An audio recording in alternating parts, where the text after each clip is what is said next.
Hello to all our listeners, just a quick disclaimer here. All of the expert analysis and the names of companies used by our guest today, Mr. Krishna Mundra, should not be considered as any direct investment advice. The names as well are used just for examples, and users must do their due diligence before making any trading or investment decisions.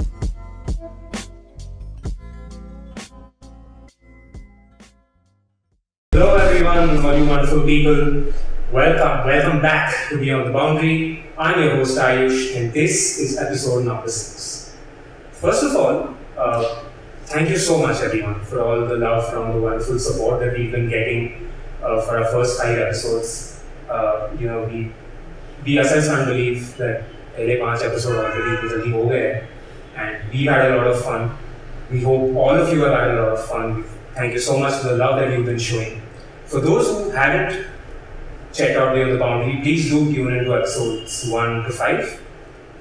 So, we're here for episode number 6, and for all those who listened to us in the past, you'll know, you'll have heard us talk so much about cricket. A lot of our users have heard us talk so much about cricket with a little bit of trading, few trading concepts. We've thrown those around here and there. But today, we're going to dive a lot deeper into the world of trading and the stock markets. For that, we're very happy to have an expert with us. We have Mr. Krishna Mundra today with us. Krishna is a research analyst and a portfolio manager at Otis Wealth, which is one of the leading wealth management firms here in Pune. And he's also active in the world of trading and the stock markets. And we're really excited to learn so much from Krishna today. And also joining us is Nihil Parmar, a returning Nihil Parmar.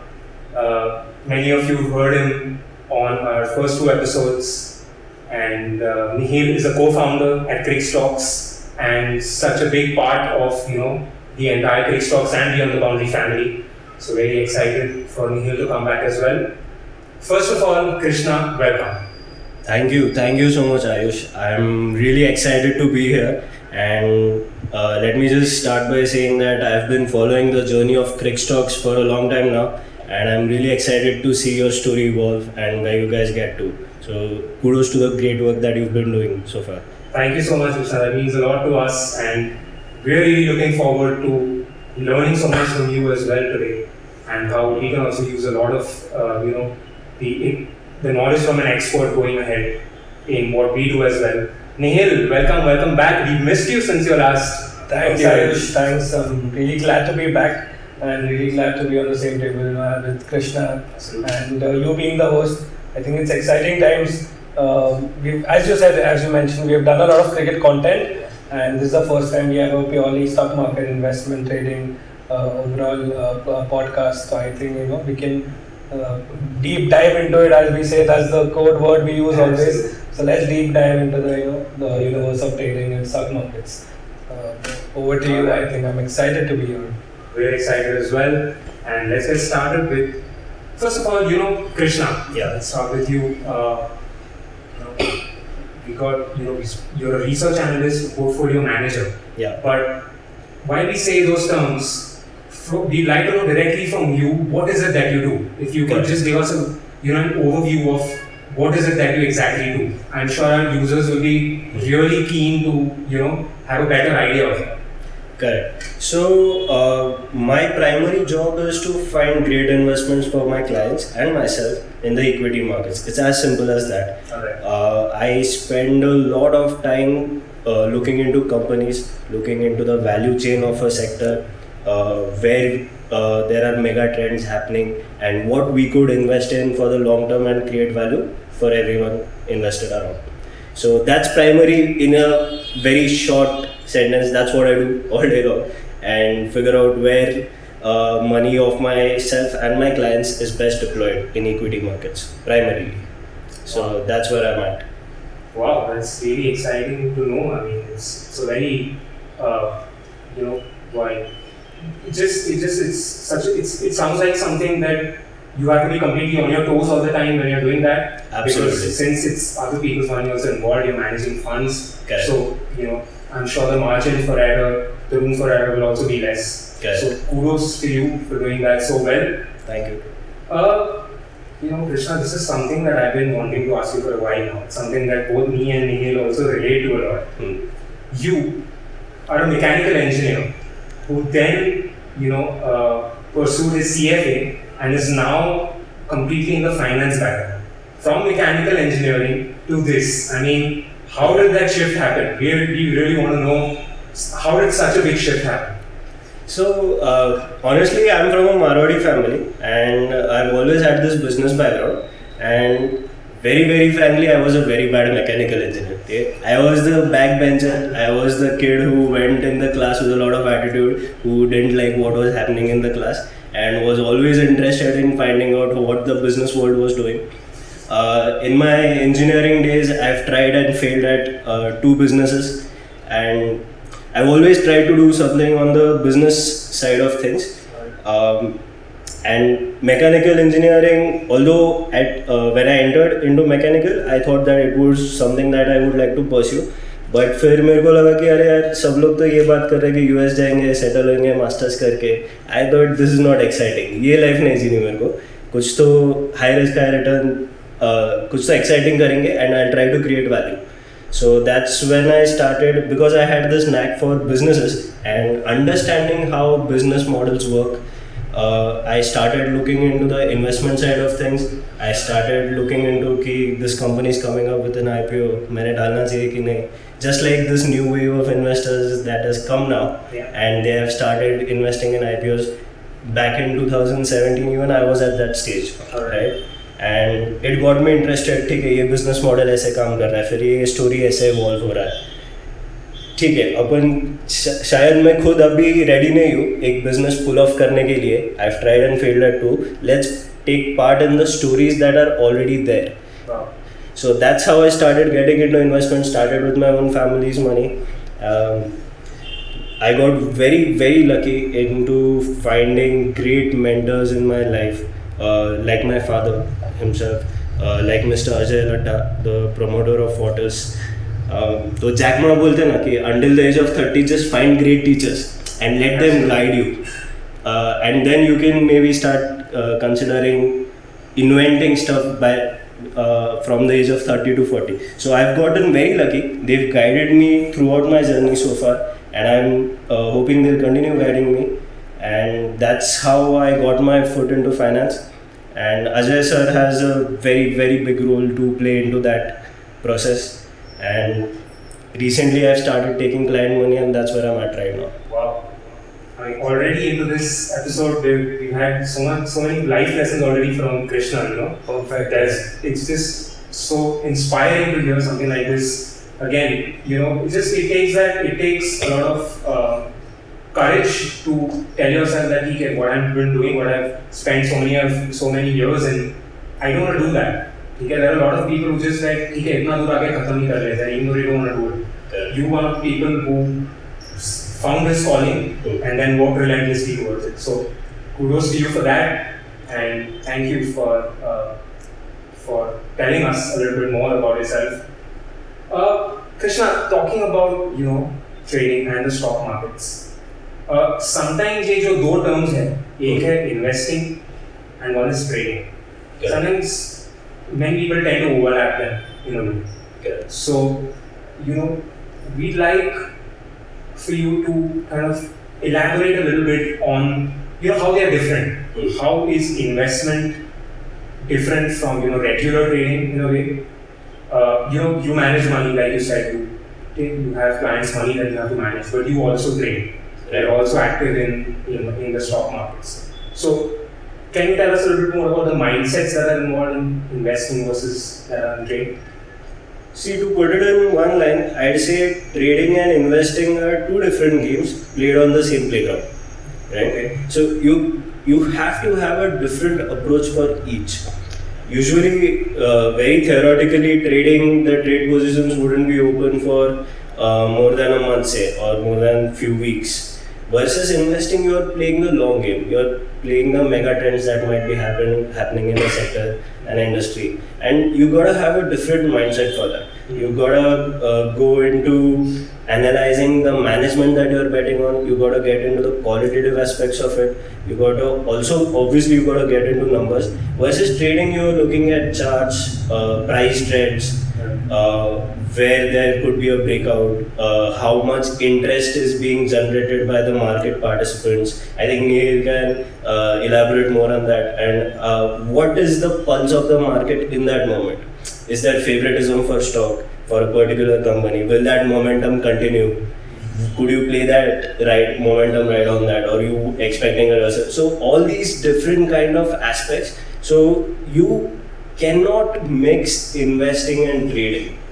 That's where you're trying to do it all, and probably would end up messing up in both, right? So you gotta have a completely different game plan for trading. You gotta have a completely different game plan for investing, and there's that core portfolio versus satellite portfolio approach where you decide, okay, this is my trading capital, this is my core portfolio. You don't mix the two, right?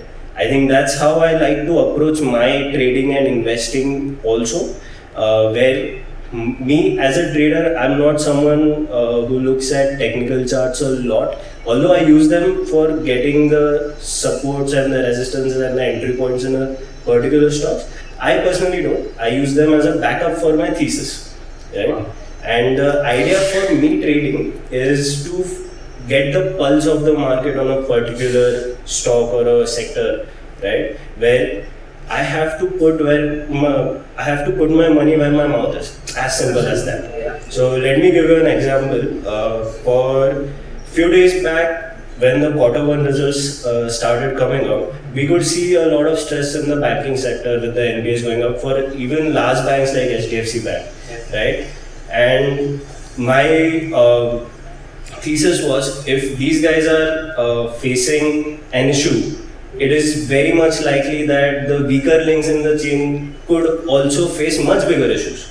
So we identified M&M Finance as the weaker link of the chain, and I put out a note that I think we need to get out of this company. Now I need to put my money where my mouth is, right? Because I'm telling my clients, I think this is not a risk reward is not anymore favorable in this company, and we need to get out. So since I didn't hold that company, I have to short that company with whatever minimum capital that I could put to put my money where my mouth is. Simple as that. So that kind of mindset for trading versus in investing, we are very clear we want to find compounding stories that could generate a healthy CAGR over a 4-5 year period. There are a lot of strategies that could be done, but we primarily try to find compounding stories. And because my investor base is such that we are not in trying to generate outsized returns every year. Right. We want a consistent wealth generation process over a period of time. So in line with that agenda, that's how our investing psychology works.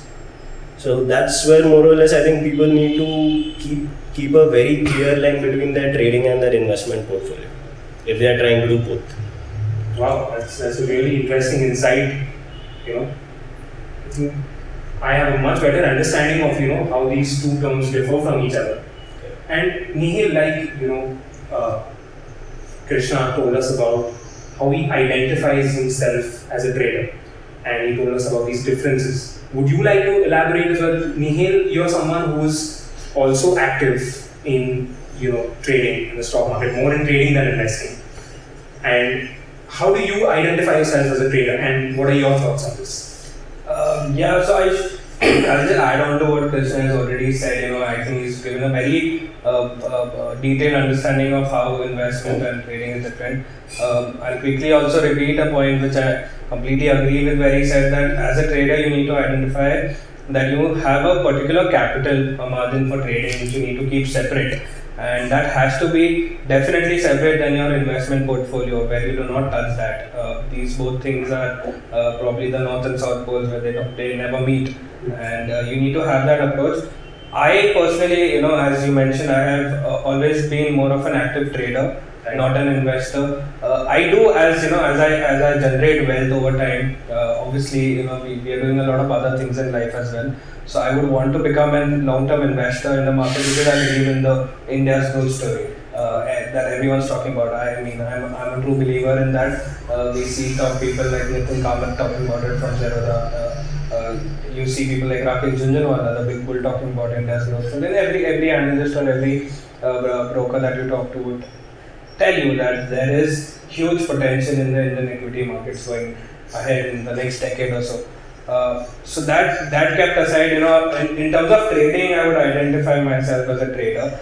I would identify myself as a swing trader. Probably for those listening, I could give a short brief about, probably 4 different trading approaches. Where if you talk about scalp trading, which scalp traders probably last a few seconds or minutes. They have algos in place where they want to benefit the most from a minute's movement, maybe 60 seconds, 80 seconds, 90 seconds.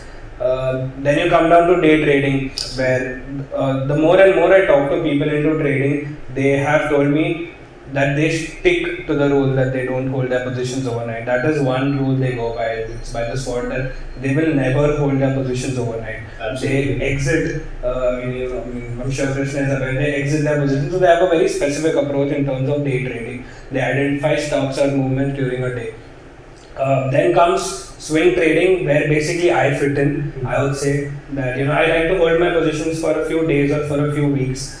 As Krishna was mentioning, there are factors coming into play in terms of patterns, in terms of movements, in terms of breakouts. So I like to identify stocks. One thing that I follow is that I have a very definite approach in terms of trading stocks of companies. I trade a lot of my trading is into futures, be it commodity markets or equity markets. I trade in futures. I don't do option trading.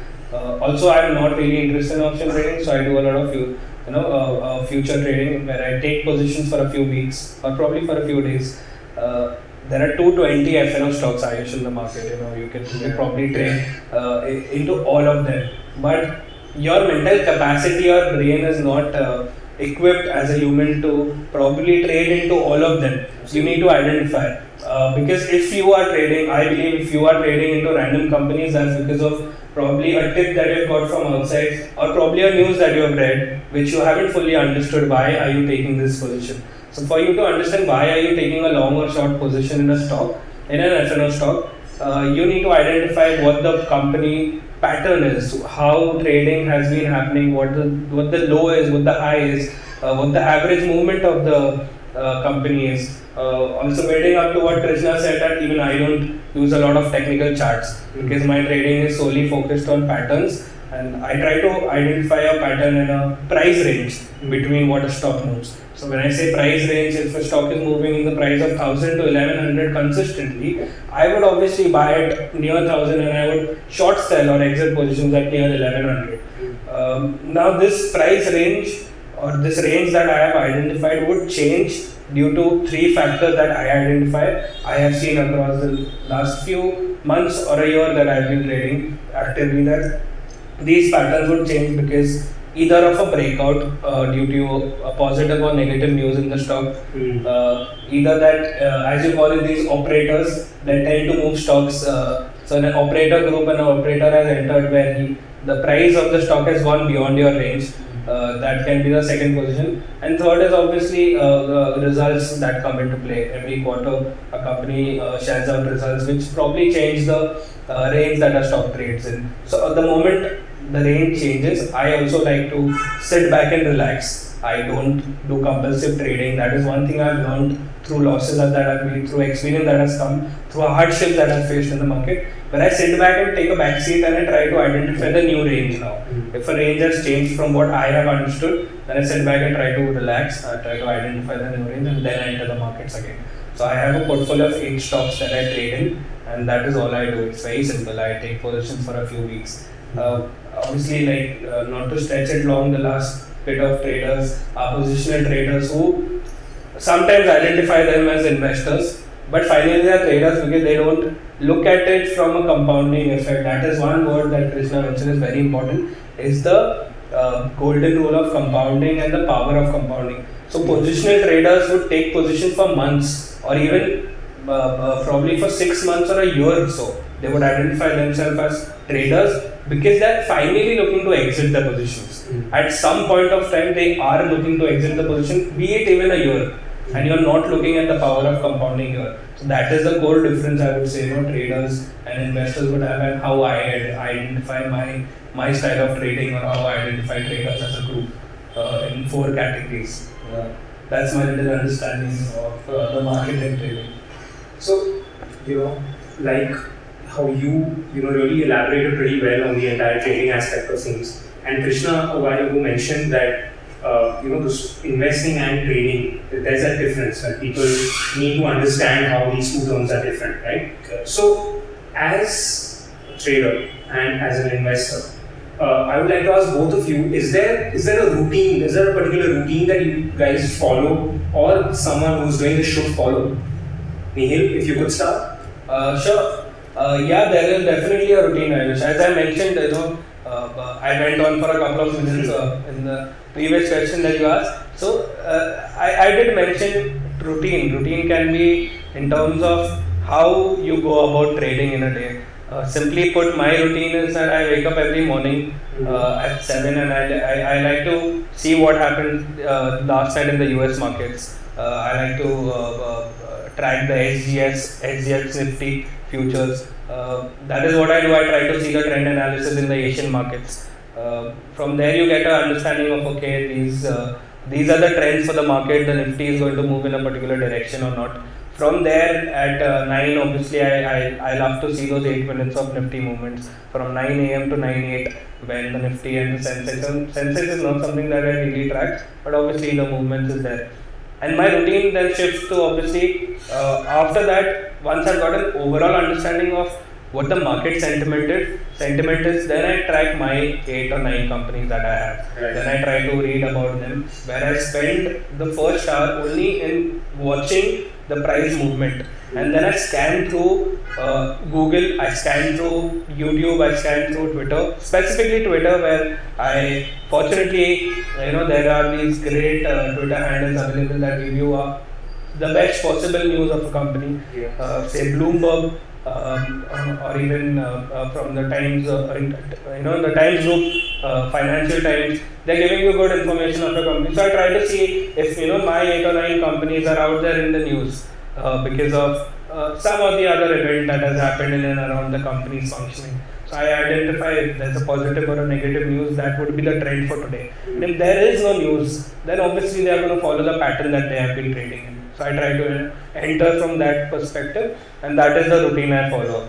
So shifting from 3:30, the market closes. Fortunately, there's commodities, so I have time after 3:30 to shift focus to commodity markets, where there's a routine again that usually you see a lot of movement in the evening. The 6 to 8 p.m. slot is the time that I have identified that commodities move the highest and the fastest, be it silver, gold, copper, crude, or even nickel for that matter. So there is obviously a routine like that I follow and I try to stick to. So that bit works for trading. I believe everyone should have a routine. Everyone should have a systematic approach towards trading. But yeah, let's hear from in terms of investment. I'm sure it's very different. Absolutely, that's why I want to get both perspectives. He elaborated so well on his routine. Krishna, we'd like to hear from you. I'm of the belief that if you don't have a game plan before the market starts, you're not ready to trade. Right? Very true, yeah. If you don't know, if you can play out the scenarios in your head. Let's say, for example, I am trading on a result, right? Let's say market is assuming XYZ company will have a 15% growth rate in revenue and will have a 20% EBITDA margin. I'm saying this is understated. Maybe the company should have this quarter 20% growth rate and a 25% EBITDA margin. So my view is different than the market. I am bullish on the company. This is prepared not while market hours, right? This is already in my mind before the 9 o'clock, 9:15 bell. Right. So you gotta have a game plan before the market starts so that you know exactly what to do. If your thesis is wrong, if your thesis is right, how long you need to hold it. So that's really important. Wake up early, have a game plan in your mind, or at least the day earlier if you're not a morning person. 2 golden rules for any trader. stop loss and position sizing. I cannot understate the importance of these simple but absolutely essential rules for traders. If you don't have a clear stop loss where you want to exit the trade, if your thesis is wrong, you're probably getting emotional about the trade, right? Even if you feel you are right 100%, if it doesn't work, get out. For the time being, reevaluate, reassess. If you need to get in back, if the market is maybe overly discounting something, then you gotta reassess. But for the moment, you gotta get out. I think that's a really important rule to have, stop loss rule. And position sizing, don't bet so much that if you're wrong, you'll lose so much that you can't recover from it, right? So these two rules, if I am trading, I absolutely make sure that I'm not emotional about it. No matter how strongly I feel about a trade, I will have these two basic rules always nudging me. Yes, I need to have a proper position sizing, I need to have a proper stop loss, and I need to have a clear strategy. And after the market is done, after the trade is done, I try to maintain a trading journal where I go back, reevaluate what was my thesis, did it work out as I thought it would, and if it didn't work out, what happened, what could I do better. So once you start creating this log over a month, over a year, over 5 years, then you start reflecting back, and then you see your progress, and then you see how much you have learned. Right. So a trading journal, having that is extremely important. And then obviously, like Neil said, that you got to identify your core competence. He wouldn't trade in 220 F&O stocks or 6,000 general stocks because that's just humanly impossible to do. You got to identify your core competence. You got to identify which companies you feel you understand, which you've studied, which you've put your work in, and then stick to that. Once you start expanding your core competence, that's when you can start doing all these kinds of different trades. But when you're starting out, probably identify your core competence and stick to it. So generally that's my routine. Wake up, get a broad sense on what's happening globally, macroeconomic side, get a broad sense on the sector that I'm going to trade into, the company and the sector that I'm going to trade into. Understand how the sentiment around that company is in general has been for let's say last 1 month, 1 quarter, 1 year, why it has been like that, and then go about it. So that's roughly how the trading side of my game plan is usually. I'll just quickly add on to one very important aspect that Krishna mentioned, that stop loss.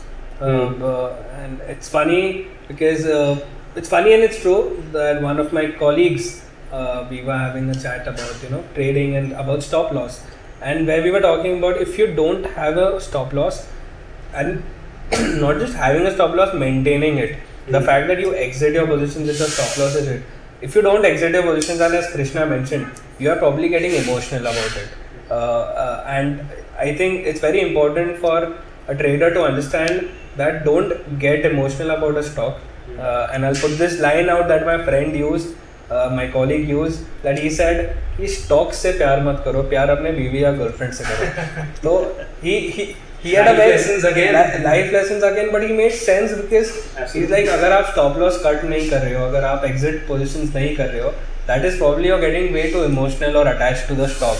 And I think that is something that all traders learn over the period of time, but it is very important to have an understanding of controlling your emotions at some point of time.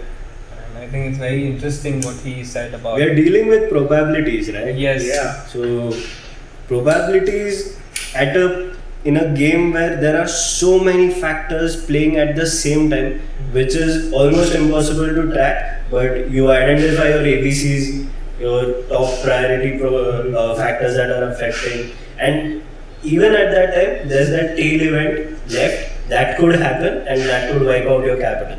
Yeah. Right? COVID did that to a lot of people. 23rd March was the lowest point that the market saw, and people who had positions without stop loss that nothing could go wrong in the world ended up wiping out their entire capital. Yeah. See, that is a once in a 10-year event maybe. 2008 was one such event. Yeah. We saw 2000 crisis happening. So that discipline of stop loss, people who had that got saved. And that's so important. Your 10 years of hard work, if it's getting wiped out by just one crisis, there's something wrong with that, right? So these basic rules people forget in the moments and the excitement when everything's going great. But having that discipline is really, really important as a trader. That's for sure. If famed investor, late Mr. William H. Henry, has written quite a few books on trading and investments. He once said, as Krishna pointed out, you cannot build wealth if you can't conserve capital. So Absolutely. I think that is a golden rule and point that all investors to be aware of. I read that I was just going through a few of his quotes, and it hit me really hard where I realized that what he's saying is very true. If you wipe off your capital, you are probably then arranging funds from some of the other different sources which should have never come into play. True. Because you want to keep trading, or you want to probably keep you are very enthusiastic about trading. So I think conserve capital, build wealth. You just touched upon a really important point. The third point, apart from stop loss and position sizing, is leverage. Yes. How much you are leveraging up? Do you have the capacity to take the hit? Right. Trading on borrowed money is almost always never a good idea, right? I agree. So even that needs to be kept in mind. I mean, it's already such wonderful insights that we're getting from what both of you mentioned, and Krishna, you specifically mentioned as well. कि discipline होना कितना important है. Of course, you spoke about the entire concepts of stop losses, position sizing, etc. And the big insight I get from here, one is that discipline होना कितना important है. दूसरा, it's about research. It's about research. It's about using your brains. ठीक है ये and the entire emotion aspect coming into it. दिल से मत करो, दिमाग से करो is what I think we could say here. Correct. कि it's not about emotions here, right? More than that, it's about your research. है दिल लगा के आप काम कर रहे हो इसमें, but दिमाग लगा. That is where you really want to excel. Correct. Right? So wonderful.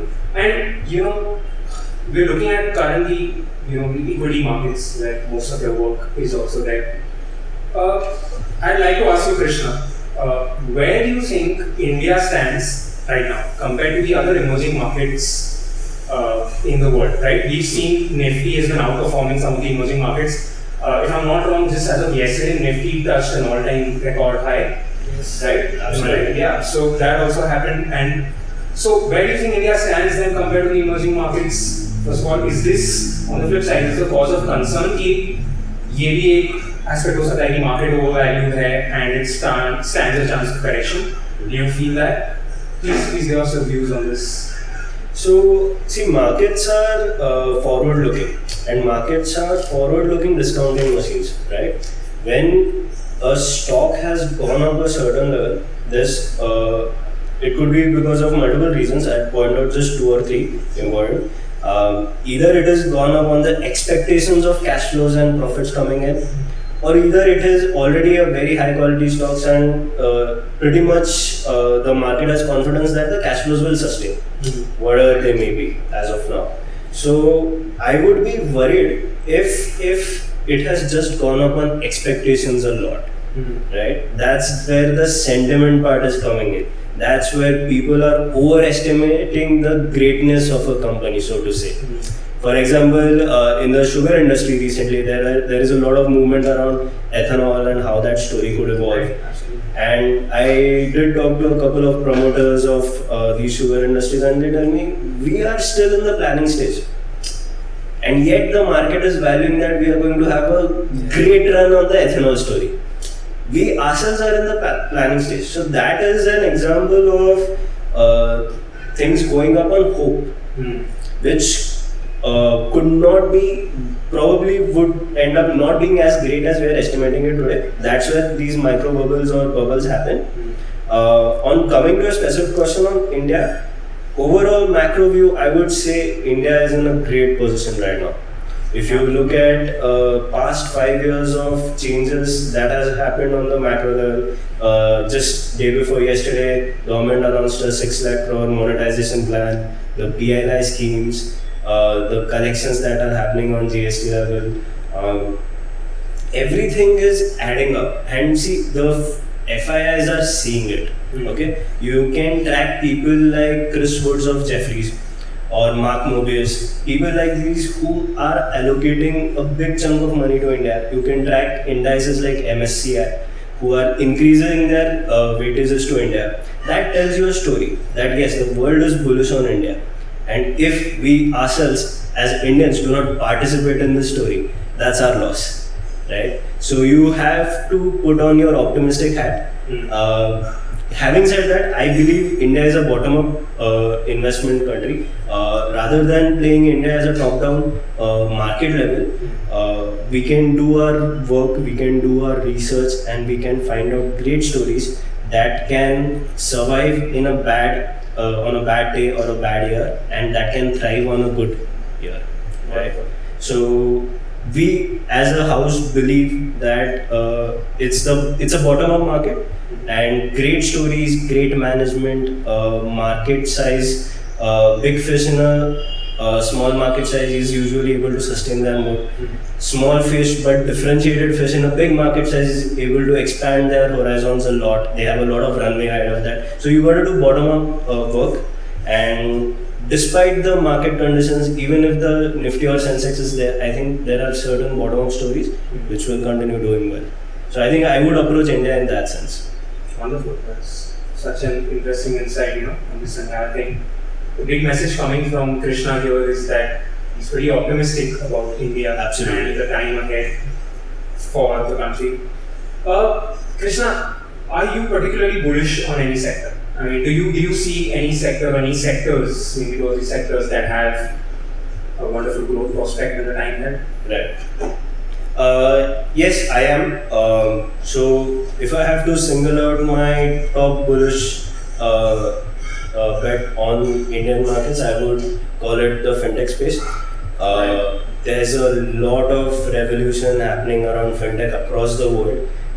Countries like China, countries like US are probably a few steps ahead in terms of what companies have done there, but India is ahead in terms of what it has been able to achieve with UPI. That's a revolution in itself, right? So I am quite bullish on the fintech space and the changes that are happening. We are also seeing a lot of IPO launches coming up in this space. Paytm is coming up with its IPO. We are seeing companies, large NBFCs like Bajaj Finance transforming into that fintech DNA, if you will, and how they want to revolutionize the space. And I think there are a lot of exciting things coming in this space, so definitely the one to watch out for. I'm also bullish on the API space in India, where China is battling with a lot of chemicals and API space, man. China is battling with a lot of environmental issues. They are cracking down a lot of specialty chem and API companies there, and a lot of those capacities are shifting to India. So if you just look at the top few API companies in India, they are backward as well as forward integrating in some cases. So you can see a story on the capex they are doing, the growth plans that they have, and the kind of leadership they have built in their products. It is very likely to sustain. Obviously, to some sense today the valuations are reflecting some of it, but I believe those modes sustain to a certain period of time. I'm also bullish on the power exchange market in India. See, we have just one company, that's no secret anymore. We have just one company, IEX, which has a monopolistic kind of a market share in the power exchange market. Where in European countries, the power exchange markets command a 50 to 90% market share of all electricity traded. Whereas in India, it is just at 6%. So you can see a monopolistic company with a very low market share and a lot of room to grow. Combine that with a great aggressive management, really good balance sheet, great margins, technologically focused implementing of machine learning and AI for the users. The story lines up itself. You identify the mega trend. So as a trader, maybe 1 or 2 quarters they might not do well. The stock price would correct but I would definitely continue staying bullish on the power exchange market in India, because that naturally will result into India saving about 60 to 65,000 crores per annum. So there's a reason why government wants this to get implemented. There's a reason why industries are getting on this platform, and it's a trend that you could see. So that's where I'm at. These would be my top 3 picks on where I'm bullish at as of now. I mean, that's valuable insight, right? I mean, this is something you wouldn't probably hear or get to know talking to somebody who only trades, but he having the knowledge and a forward-looking investment mindset. I think this is a very valuable insight. Something even I chat with a lot of traders usually. My core circle colleagues are people who trade. So these are things that we don't usually hear or talk about. So sitting here listening to this, I think it's very valuable insight which you wouldn't really get to know talking to a normal trader or a swing trader probably like me. 100%. Even for me, I'm glad I'm sitting here getting to know a lot of stuff from Krishna. Absolutely. So we are really excited to learn. Having learned so much already and so much more to learn. Your point of trends, both of you made that point of trends also earlier. In markets, we see a bull run and we see bear cycles as well. Correct? We're seeing right now Indian equity markets are on the rise. You also, are very optimistic about the prospects that are ahead. So we'd like to know what are these factors, what different factors go into a bull run, and what are the different factors that go into a bear cycle to making that happen. And also, there is a shift that happens from one cycle to another, right? So, what are the factors that also go into making that shift happen? If Krishna, you could tell us a little bit more about that. So, phase from a bull run to a bear cycle is a pendulum between greed and fear, right? There's a point where you get to an extreme point of greed where you think that nothing could go wrong. You're giving it too less risk premiums to the market, and one trigger could lead to portfolios going down quite drastically. See, we are dealing with probabilities, and if we give it 100% probability of something happening, usually that's not going to happen, right? COVID was completely unexpected. Who would have thought that there could be a pandemic? And yet it did happen, and it did affect all our lives so much, right? So the point where we go into a phase where it's extreme greed, I would say that would be the peak of a bull run, and that's where the negative trend could start beginning. What I think investors should keep in mind is markets are slave to earnings, right? In the short run, these booms and busts may make your portfolio look too positive, too negative.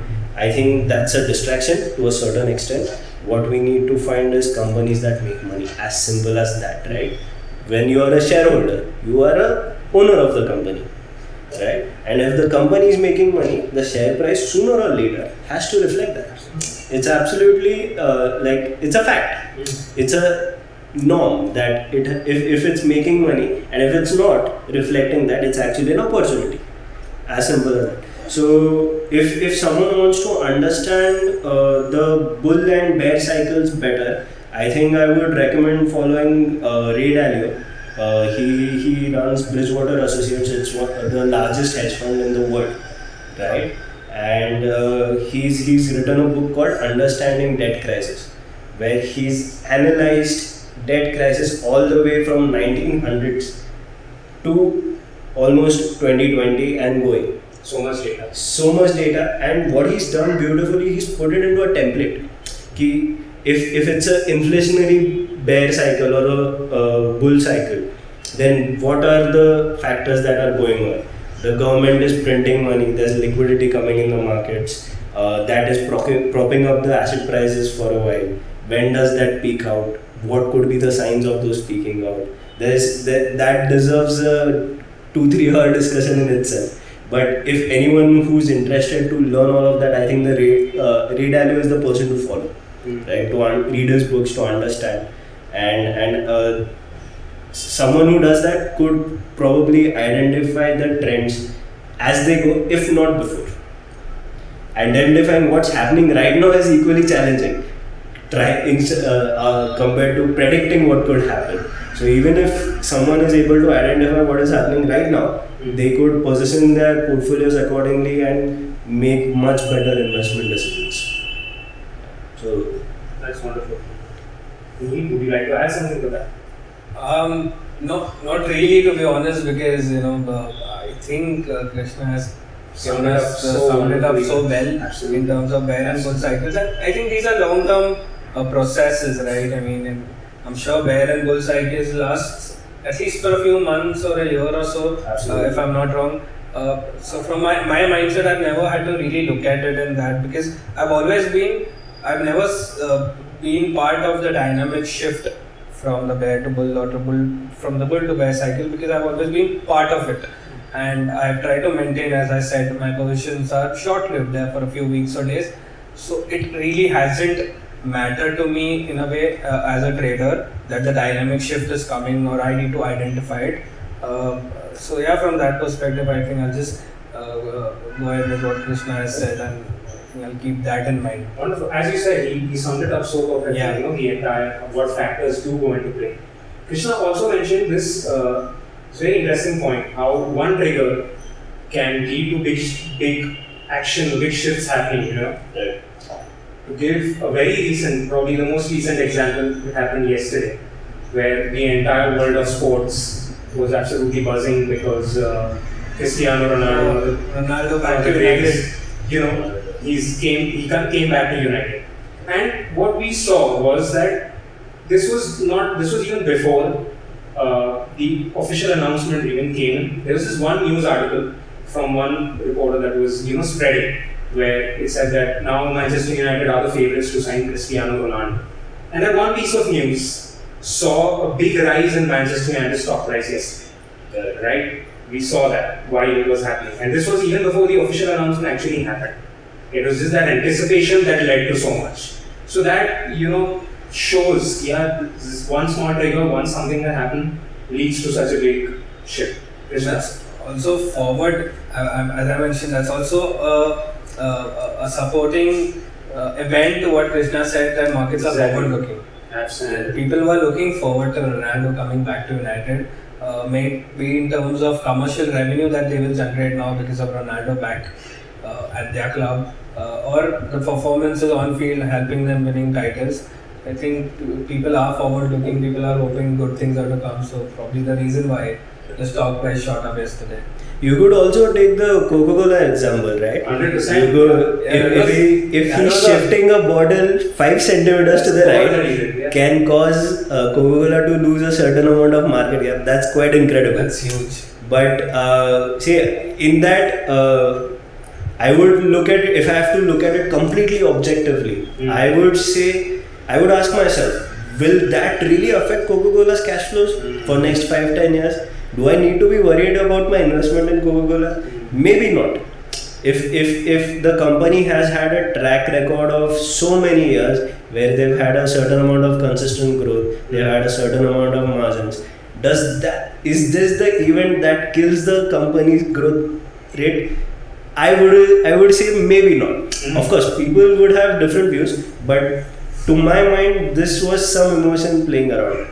Right? That's where the emotion came. Yeah. And that's where the pendulum of psychology plays such an important role when it comes to identifying opportunities. Right. So, yeah, I think psychology also plays such an important role. I think I would put it in the top of my list to when you're approaching stock markets. Psychology is really important. Right. Coming on your point of psychology, like you said, that Coca-Cola aspect, there's a lot of emotions playing part. Correct. That's where also what we earlier spoke about, knowing your trends, knowing your research, having done your research, having that knowledge, will eventually tell you that, okay, this one thing happened, Coca-Cola's prices plummeted to an extent, but will that really affect them going ahead? So that's the way to look at it. While emotion came in, emotion is just going to be there for that little bit of time. Going ahead, it's going to be your knowledge, your understanding that does it. Krishna mentioned this very important aspect of psychology that plays such an important part in trading. We see that, in a way, people tend to maybe book profits too soon, or they tend to cut their losses too late. Right? So Yeah. where does psychology come into this as well? How do you advise a trader who are really quickly affected by certain movements? I think this is really important point that you've touched upon, where people tend to sell their winners and keep averaging out their losers. Yeah. Right? This is where psychology plays like a pivotal role, right? If there was a bank few years ago which came out with a corporate governance issue, right? I think we all know we are talking about Yes Bank, right? Once you get a dent in the long-term story, if there's someone at the top doing some corporate masti and playing around with numbers and all of that, you are pretty sure that qualitative aspect you wouldn't want to bet on the management. You don't know what they are going to do with the shareholders' money, right? So it's immediately out of our filter, right?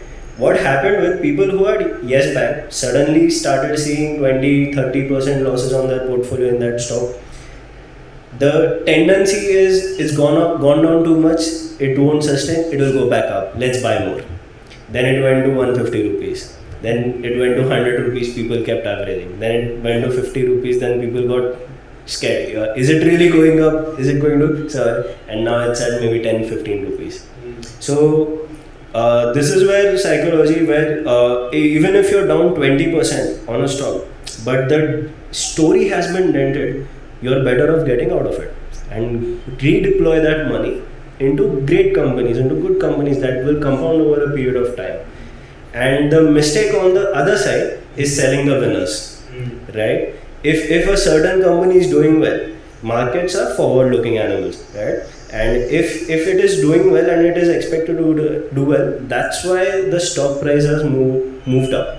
So if a stock like IEX or Bajaj Finance has gone up in a certain period of time, and what it looks like is it's gone up from 2,000 to 7,000. It may be expensive. I'm saying you're looking in the rearview mirror.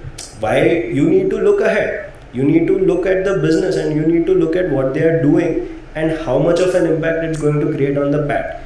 Then judge if it's justified. If it's justified, even at 7K, probably a Bajaj Finance is a good investment. Or even at 420 rupees, IEX is a good investment. Because you gotta have a forward-looking view. You cannot be looking at the rearview mirror in this part. So, like you said, the psychology part is averaging out, to my mind, is a very dangerous word. At that point, you have to judge if it's going to do well or not. You are averaging your investment is quite risky, to my mind. वो बहुत dangerous game है खेलने के लिए. And if you're in a great company invested, as long as the long-term story is consistent, as long as there's no corporate governance issue, as long as they are able to capture market share, they are growing at a certain pace, and your share price is reflecting that, you should not sell the winners. And then there's other part of the analysis, opportunity cost. Have you identified something that is going to do better than this? Then probably you could take that call of moving to something else. But having a clear mindset of getting out of losers and sticking to winners could create long-term wealth, in my opinion. That's you also had you to touch a little bit on this psychology aspect. I mean, Krishna put it so well how psychology plays a part, and what is that approach that you should follow?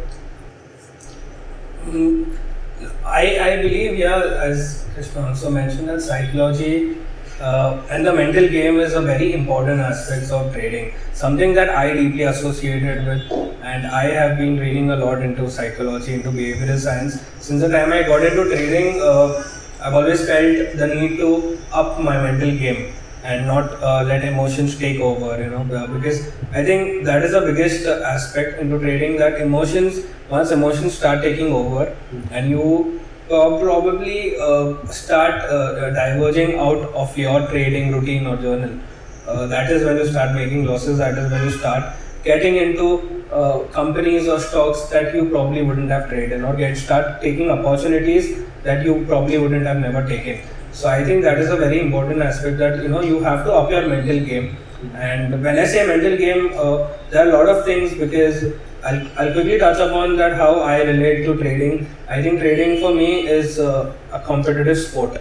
It is no different to any other sport that is being played. You could talk about various sports like, for example, if you talk about golf, a golfer's swing of the swing that the golfer generates through the golfing stick. Probably, trading is also similar, where you're trying to generate the exact opportunity or the exact momentum the swing generate through the golfing stick. So when I talk about stocks, I'm trying to find out the exact low or the exact high of a stock while trading, and that humanly is not possible.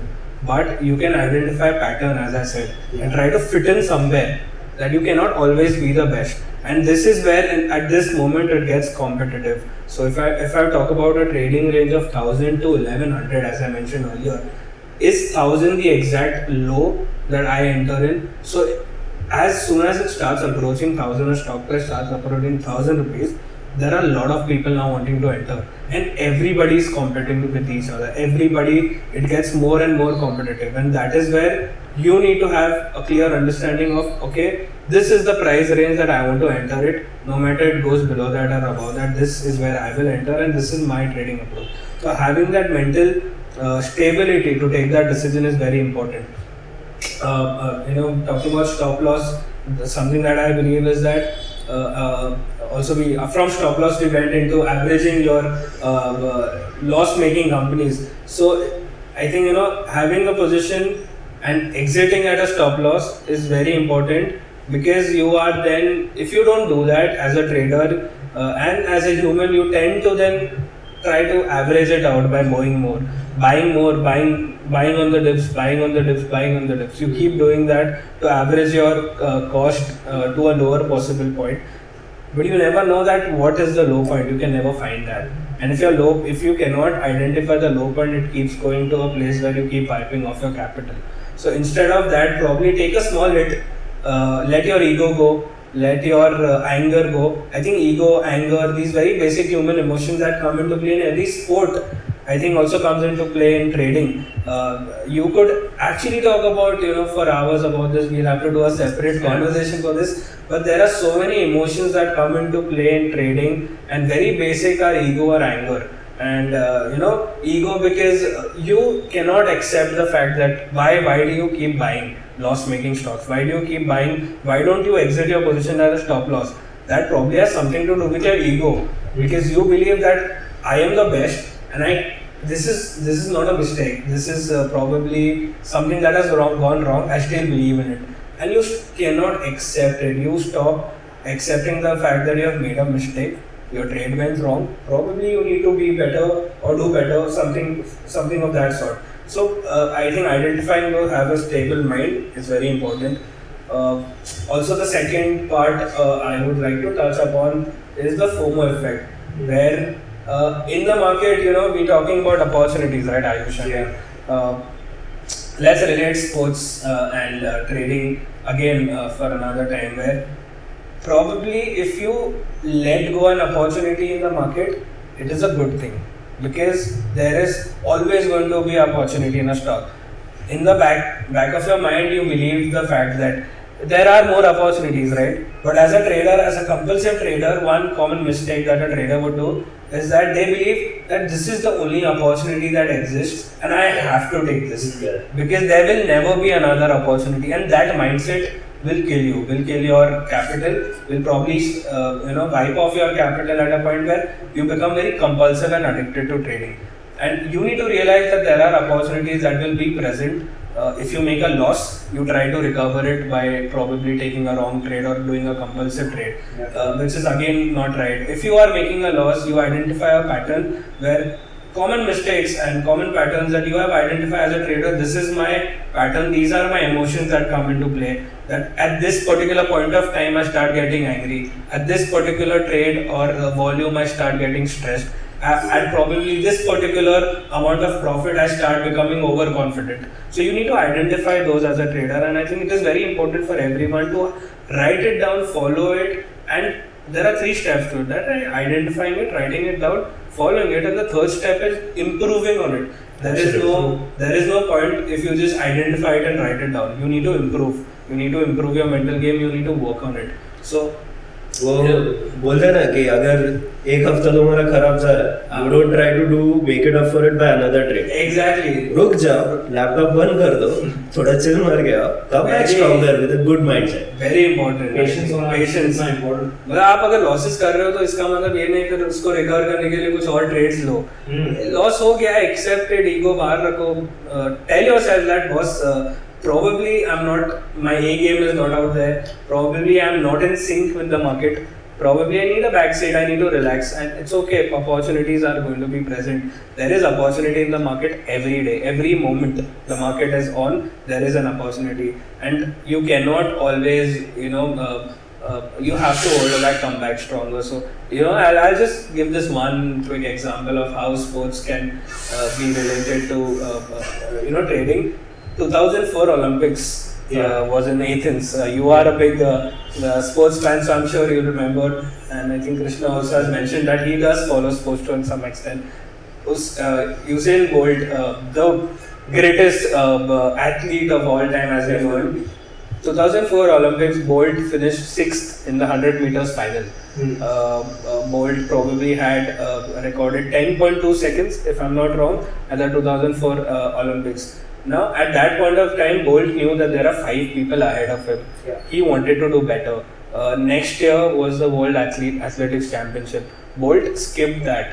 Why? Because he said, I wanted to work on my game to be better.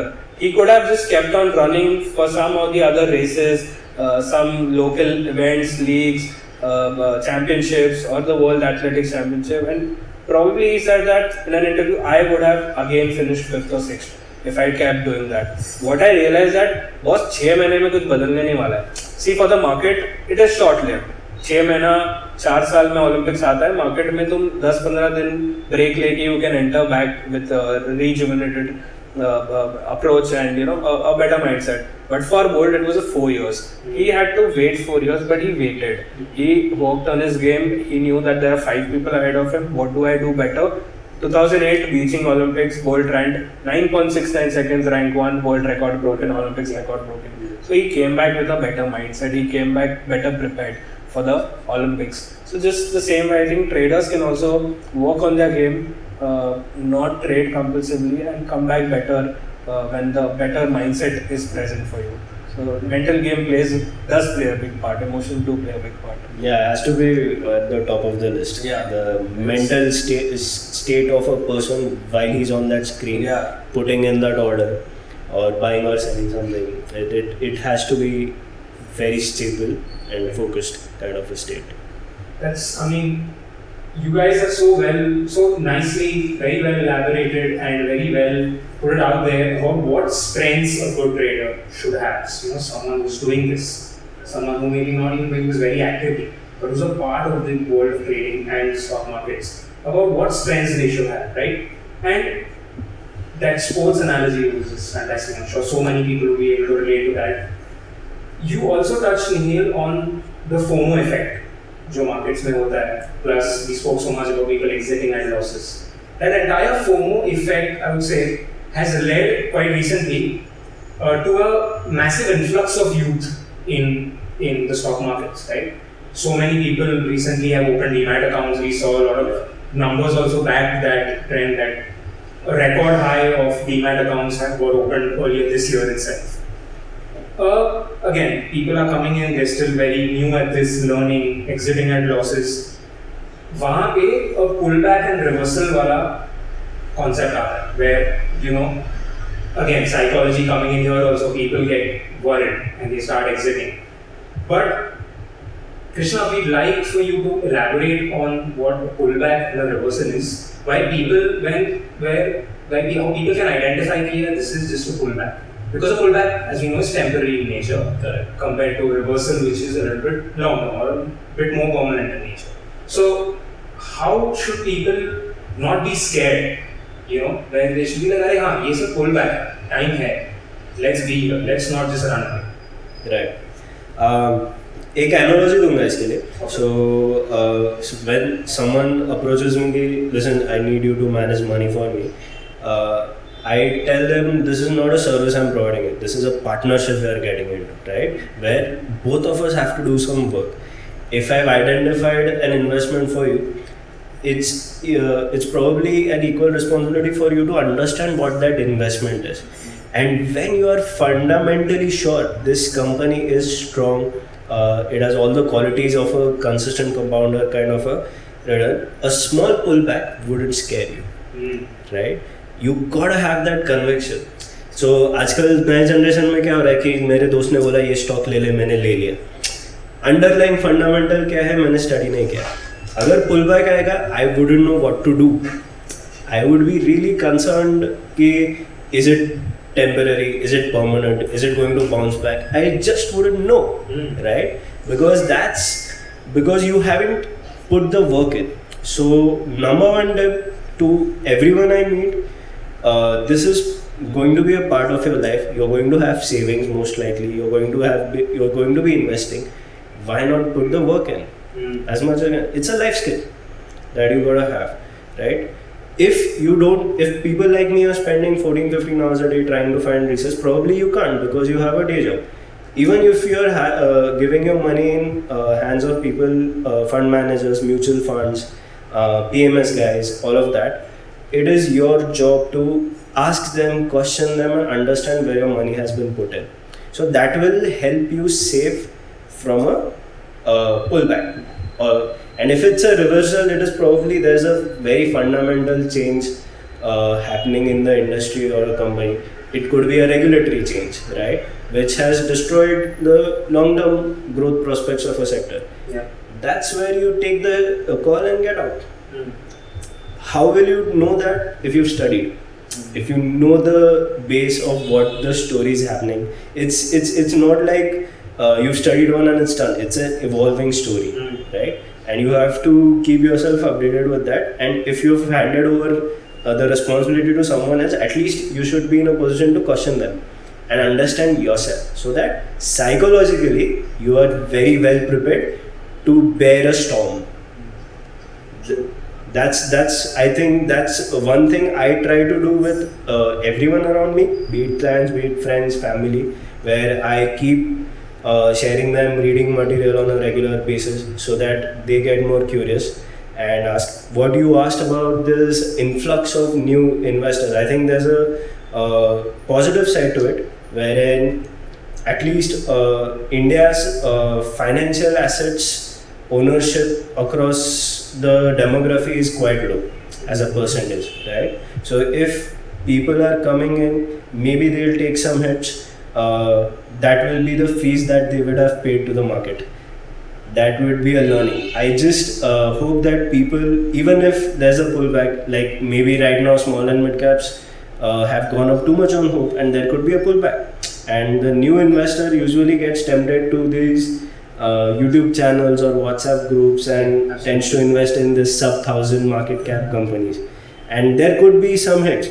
I would say that should be taken as a lesson. That should not deter you from your journey of creating long-term wealth. So, luckily, I think the newer generation is more inquisitive, more curious. They ask better questions. That should help them on coming back. Hopefully, that's where I'm at. That's such an interesting. Yeah, I'll just add to that as well. That one of the things that I have faced as a trader is, as Krishna mentioned, that he keeps sharing material with his family, with his colleagues, with his clients, and they keep asking questions. It is very important to have this ecosystem and chain of communication, because that is how probably also one of the factors you can identify a pullback versus reversal, is that when you keep talking to more and more people, you keep getting better perspective of the market and sentiment. If you are a trader who doesn't really talk to people, or an investor who doesn't communicate, doesn't read the news, who doesn't research, who doesn't put time into studying the market, you are into a shell, and you're into a lonely shell where even a small trigger or pullback scares you, and that is where you start exiting your positions and the fear develops in your mind because you are unaware about the positive sentiment that there is out there in the market with people and between people, because you are not communicating. If you are lonely in your own shell, I think that creates fear. Any small sign of pullback tends to make you think that this is a reversal and I should exit my position at losses, and that is where you start making bad trading decisions. So communication and having an ecosystem of people you talk to is very important as an investor and a trader both. जो business कभी कभी मैं client से ये भी पूछता हूँ कि जो बिजनेस आपने 20-25 साल से बनाया और एक कोविड के डर से क्या तुम उसको छोड़ दोगे?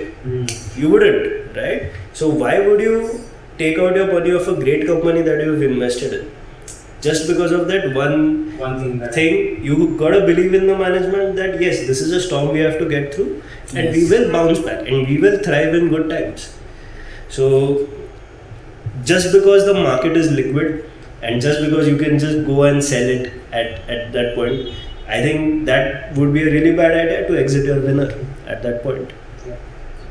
That's just so spot on from both of you, especially Krishna, the point that you mentioned, where वो trust है, when you have that trust and you've backed this particular company for a long time, a small movement should not really take all of your trust. That loyalty factor also comes in there, right? If you know that this is something that you've backed, then you continue to back your conviction. Absolutely, conviction is a much better way to put that. Talking about all of this, we see there are so many alternate investment opportunities that are also out there. A major part of what we do here at Crickstocks, and Nihal will be the best person who knows also about what we do here at Crickstocks. A major part of it is that we are building towards a place where Crickstocks is an alternate investment opportunity for people out there, for our users out there. Okay, so Krishna, first of all, what are your thoughts about different investment opportunities? Definitely exciting. What we are seeing in the AI side of the business, where India has started developing its REIT market. There are some startups backed by people like Nitin Kamath who are exploring MBS, mortgage-backed securities kind of opportunities. So this side of the market is still quite nascent, I would say. REIT is developing quite well, and I'm excited to see that side of the AI business. And with companies like Smallcase, people are getting access to the top fund managers in the country at relatively low investment capital and hurdles. So that's also quite exciting what Smallcase is doing. We are hoping to be on Smallcase very soon. So definitely excited about the AI side of things. I wouldn't consider crypto as an alternate investment as of now yet. Maybe Bitcoin could be, it's the millennials' gold, as they say. So maybe that could deserve a portfolio allocation, but each to its own, right? We like to have a cash flow kind of investment that we have some visibility on what cash flows a certain investment could generate. At the core of it, value of anything, any company, any piece of land is its ability to generate cash flows in the future. So at the core of it, valuation is that. So I fully don't understand how to value some of these bottom side cryptos yet. I don't know how they will generate cash flow. So I wouldn't call it an AI yet. And then there are you guys who are creating all these innovative ideas around how we can create an AI around cricket and sports and how we can create a market there. So that's also really exciting. And I'm looking forward to it. Yeah, I'll just add on to what Ayush said. At Crickstocks, as you mentioned, that our long-term vision is to become an alternative investment platform where, if I may put, like for a cricket lover, sports is more easier to understand and relate to. They relate to the cricketers in a very personal capacity and way. And if you're a cricket lover or a cricket analyst, so understanding strike rates and averages is far more easier than understanding PE ratio. Absolutely. So वो समझना एक बहुत important चीज़ है कि we want to democratize trading for the larger audience, so that they have access to trading. They have access to trading in stocks or of cricketers that they fully understand. And I think that is the long-term vision that we have at Crickstocks. Hopefully, we'll set standards going forward and soon become an alternative investment platform for the larger audience at play in India. The entire retail influx that is coming in, I think that's still peanuts in terms of numbers. There's a huge potential of Indian investors who still don't have demat accounts. Soon we could see that number increasing, and hopefully too. See, I have a different angle to how Crickstocks is creating value for its users in another sense, right? In this business of investing, we are dealing with probabilities. If someone, because of their passion for cricket, is coming to Crickstocks and understanding the trading and the investing part of it, and understanding to deal with probabilities, they will eventually do better in stock market trading as well. Yes. Yeah. Right? That's the goal too. We want to educate users and traders who eventually would get into the Indian equity markets in the long-term story. So, like Crickstocks, I also encourage people that they should play poker because they learn to deal with probabilities, right? They should be on apps like Crickstocks because that's where you get a sense कि ठीक है ये शायद विराट कोहली का ये factors सब अच्छे चल रहे हैं, उसका ग्राउंड है, he is in a great form, probabilities of this happening is good, maybe I should buy Virat Kohli's coins and stuff like that. So it makes you a better trader in all markets. And Crickstocks, if it's tapping onto the passion of people of cricket and teaching them how to deal with probabilities, I think that's quite incredible. I think it's amazing that Krishna touched upon the fact that poker, though poker is illegal, just for disclaimer, it's a game of chance. It's been held illegal by the Supreme Court of India. But in terms of probability, I follow a very interesting channel on Spotify called Chat with Traders. It's a podcast channel. Very recently, it had a guest called Ray Letterman, who has written a book particularly on relating how poker and trading is very similar. He's a mental coach.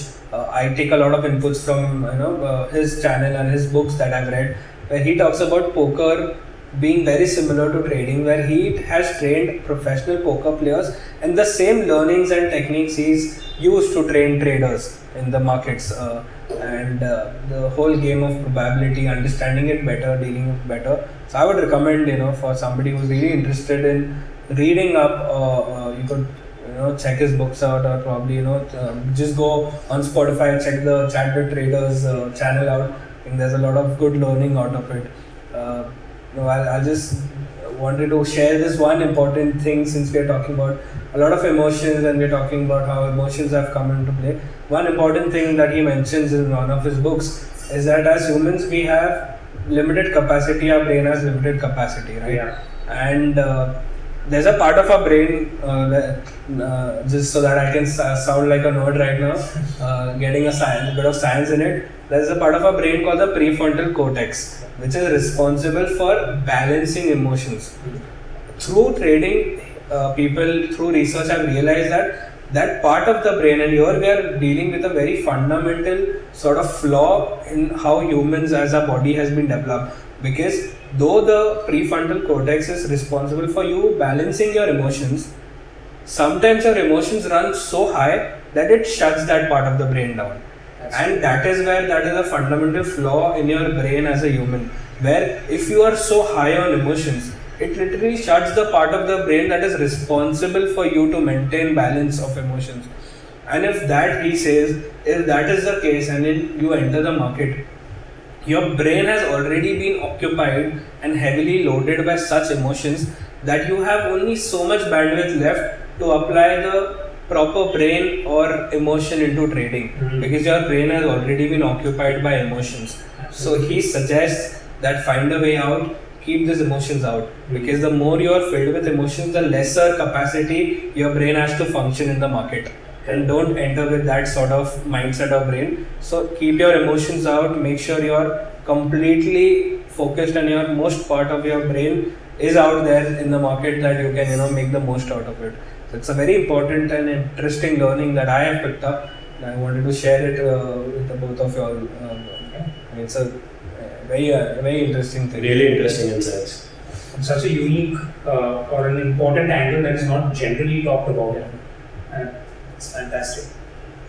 So today has been, I think Nihil said these two words which meant about what he got from listening to the podcast that he just mentioned was good learning. I think today has been entirely about good learning. Me being sort of a dummy in the world of trading and stock markets, I would definitely, would not call myself an expert, maybe never. I know there is a lot of work to do there. Again, there is a lot of research and stuff to do also for someone like me who's new to this. But there is so much I learned too. I now have such a better understanding thanks to both Krishna and Nihil. And Krishna, thank you so much for joining us today. As we approach the end of this episode, we and our listeners, we here at Krixox and our listeners who listen to this episode would really benefit from one key message that you would give. One key message that I would give, put in the work. There are a lot of learning sources that are available, and if you have the curiosity and the willingness, learn investing. I think it's going to pay dividends for the rest of your life. Learn about personal finance, and if you are someone who doesn't want to do this full time, make yourself skilled enough to find great advisors and to evaluate advisors, right? Because unfortunately there are a lot of shady advisors in the market as well, and you yourself have the responsibility to protect yourself from that, right? So put in the work. It's not as difficult as people make it sound to be. It's a story, it's a movie that is going on. Our life in general, you could put it in that sense, and you would quickly pick up that interest. And use apps like Krixox because they are subconsciously making you a better trader in equity markets as well. So definitely, cheers to the team. You guys are really doing a brilliant job, and I'm looking forward to see you guys evolve further. Thank you so much, Krishna. It's really inspiring. Really kind of you to touch upon Krixox, and also since we are on an ending note on the last phase of the podcast, I would like to say to the users and a lot of people out there that a lot of people are into trading, but most people don't have the time for it. True. Most people don't really get an opportunity to trade, where probably they have other commitments, or probably they have a fear of trading because of the market. They have a negative sentiment about trading or losing their money. But all of them want to still invest because they believe in India's growth story. People want to invest, and those people have a pertinent question as to how do we go about our investments. Whom do we approach? What do we do? Do we do it on our own, or do we, consult somebody? And I think that is where somebody like Krishna, at Tortoise Wealth comes into play. Absolutely. And I think for our users, especially for people from Pune, I'm sure we'll put out a contact where they can get in touch with you at Tortoise Wealth. We'll put out Krishna's contact where users from Pune especially, and also outside, if they want to get in touch with Krishna for handling their portfolios as a fund manager. I think he's the right person to guide you and to tell you as to how to go about your investments if you're looking at a long-term investment and you believe in the growth story of India. So that is amazing that people like you and a lot of others are out there. And as you said, shady advisors, we've all come across shady advisors and unsolicited tips that go on Telegram and WhatsApp channels. So I think I would suggest stay away from there. WhatsApp University. I have in my early days been a victim of that, where I've taken unsolicited tips on WhatsApp, and it never works. So get in touch with people like Krishna and not rely on WhatsApp and Telegram, I would suggest. So that would be my ending note. It's very glad to be here with you on the same table. This was an amazing conversation. I think I personally have benefited a lot of knowledge that was new to me, a lot of perspective that was new to me. And as I would thank Ayush for giving me an opportunity to be here on this podcast. I think I was happy to be here and very valuable insights that I've got. thank you to both of you actually for joining us and helping us learn so much. This has been a day of learning. This is, I think, the biggest takeaway from this is we learn so much. We expand our horizon so much after listening to both of you. Krishna, thank you so much again for being here. Nihil, thank you so much again. And see you Cheers, soon man. as well. Pleasure. Thank being you. here. Thank you so much. It was a learning experience for me as well, and I think I am taking a lot of insights back home from you guys. So looking forward to seeing you guys again. Wonderful. Same We'll here, see you soon again as well. So guys, that was that from Beyond the Boundary, episode number 6. I'm sure you're gonna have a lot of fun. I'm sure I had a lot of fun on this entire episode, and you're also going to benefit a lot, I should say, from listening to some wonderful insights from two people who really know what they're talking about when it comes to the world of trading and stock markets. For all our listeners, you can check us out on YouTube at Grit Stocks and on Spotify at Beyond the Boundary. Please do like, subscribe, and share this with other people who you think will also benefit from such discussions.